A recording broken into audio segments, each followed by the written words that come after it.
Pemirsa dimanapun Anda berada, salam kembali dengan saya. Kali ini saya akan memberikan informasi terkait asuransi, kasus asuransi yang gagal bayar dengan nilai yang fantastis di Indonesia. Dilansir dari kompas.com yang diposting pada 15 Februari 2023. Ada beberapa perusahaan asuransi yang gagal bayar kepada para nasabahnya. Yang pertama yang gagal adalah Bakri Life. Bakri Life mengalami kesulitan keuangan akibat kesalahan dalam penempatan investasi.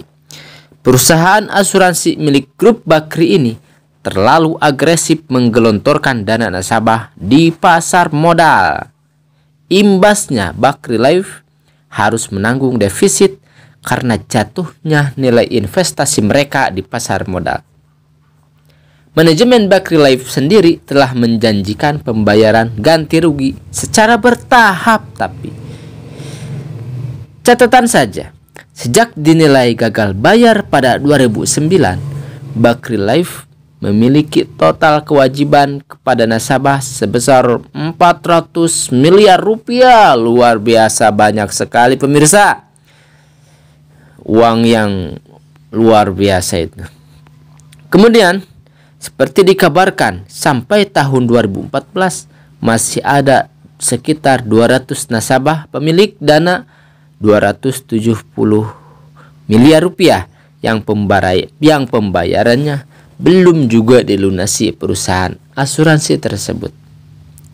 Lantaran nasibnya terkatung-katung terlalu lama, di tahun 2016 manajemen bahkan menawarkan tunggakan nasabah dikonversi menjadi saham perusahaan grup Bakri lainnya, yakni PT Bakri dan Brother Tbk atau dalam kodenya BNBR. Saat itu nasabah enggan menerima tawaran tersebut karena saham dinilai tidak liquid.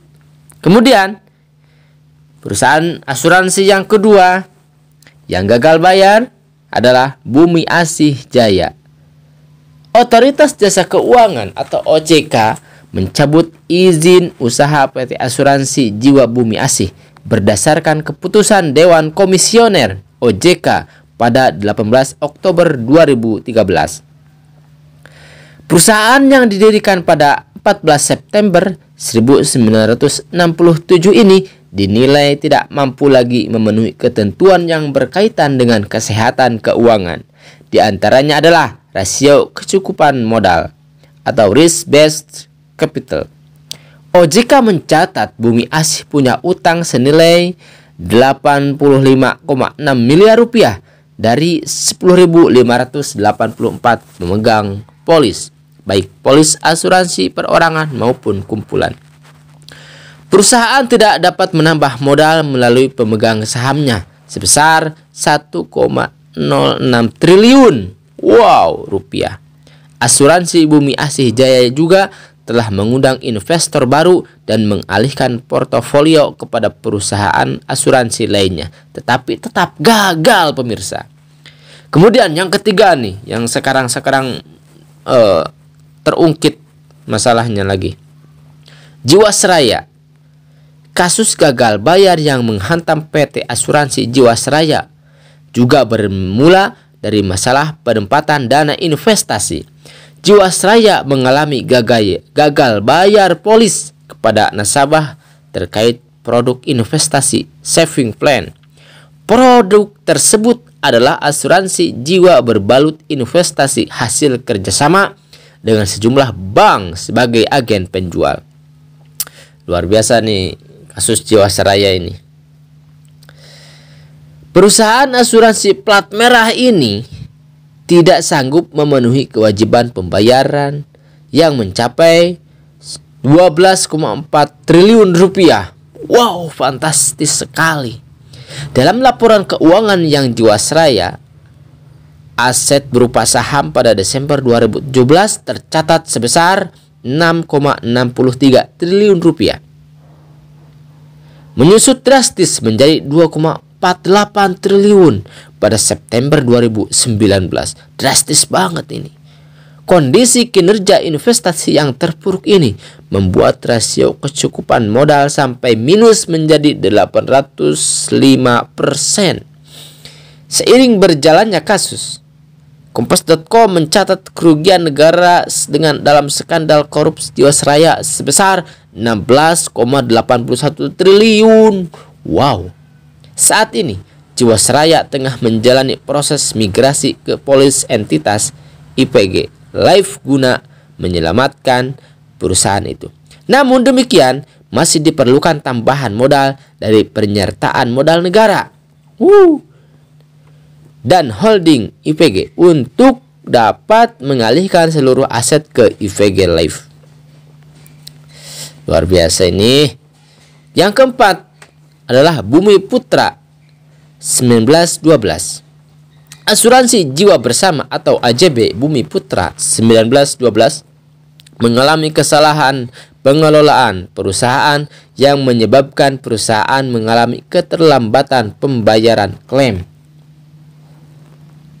Penyebabnya adalah kesalahan penempatan, pengelolaan. Kompas.com mencatat di akhir tahun 2018, perusahaan ini mengalami gagal bayar klaim asuransi kepada para nasabah karena kewajiban yang harus dibayarkan lebih besar dengan aset yang dimiliki. Aset yang tercatat adalah sebesar 10,28 triliun rupiah, sementara kewajibannya mencapai Rp 31 triliun. Jauh banget. Sampai akhir semester 1 2019, rasio RBC Bumi Putra diketahui minus 628,4%. Pada akhir Januari 2019, total klaim jatuh tempo yang belum dibayarkan mencapai angka 2,7 triliun rupiah. Wow. Fantastis sekali pemirsa. Saat ini Bumi Putra telah dalam tahap pelaksanaan rencana penyehatan keuangan berupa pertanggungan bersama yang mengakibatkan penurunan manfaat polis. RPK ini atau rencana penyehatan keuangan telah mendapatkan persetujuan OJK. Rencananya manajemen akan memberikan pengumuman lebih lanjut terkait skema pembayaran klaim pada akhir Februari 2023 ini. Yang kelima, Wanarta Life. OJK mencabut izin usaha PT Asuransi Jiwa Adisarana Wanarta Life pada 5 Desember 2022. Berdasarkan penghitungan valuasi aset terakhir pada tahun 2021, diketahui Wanarta Life memiliki aset tanah dan bangunan maupun benda bergerak saat ini ada sekitar 100 miliar. Wanarta Life juga diketahui memiliki jaminan wajib senilai 170 miliar rupiah. Dengan begitu, aset Wanarta Life diperkirakan ada sekitar 270 miliar rupiah. Sementara itu, diketahui kewajiban perusahaan ada sebanyak 15,84 triliun, sementara perusahaan menjelaskan audit internal juga melaporkan jumlah nasabah ada sekitar 29.000 orang. Kemudian perusahaan asuransi yang gagal bayar selanjutnya adalah Kresna Life. Kresna Life mengalami gagal bayar pada polis Kalita dan PIK karena terjadinya masalah likuiditas portofolio investasi dengan alasan ada pandemi COVID-19 di tahun 2020. Oleh karenanya, Kresna Life akhirnya menunda setiap transaksi penembusan polis yang akan dan jatuh tempo sejak tanggal 11 Februari 2020 sampai 10 Februari 2021. Aduh, kasihan nih para nasabahnya. Hanya saja permasalahan pun berlanjut karena perusahaan juga tak kunjung membayar klaimnya. Secara total terdapat 12.000 klaim polis bernilai 6,4 triliun rupiah yang harus dibayarkan Kresna Life. Mereka adalah pemegang polis produk Kalita dan PIK. Terakhir diketahui, Kresna Life mengajukan rencana konversi polis menjadi pinjaman subordinasi untuk nasabah sebagai kreditor. OJK sendiri meminta bukti konkret dan pernyataan tertulis dari nasabah yang menyetujui skema penyihatan ini. Demikian daftar kasus asuransi yang mengalami gagal bayar dengan nilai fantastis di Indonesia. Semoga kedepannya tidak ada perusahaan asuransi yang seperti ini lagi. Oke, terima kasih. Semoga bermanfaat atas informasi ini. Cheers!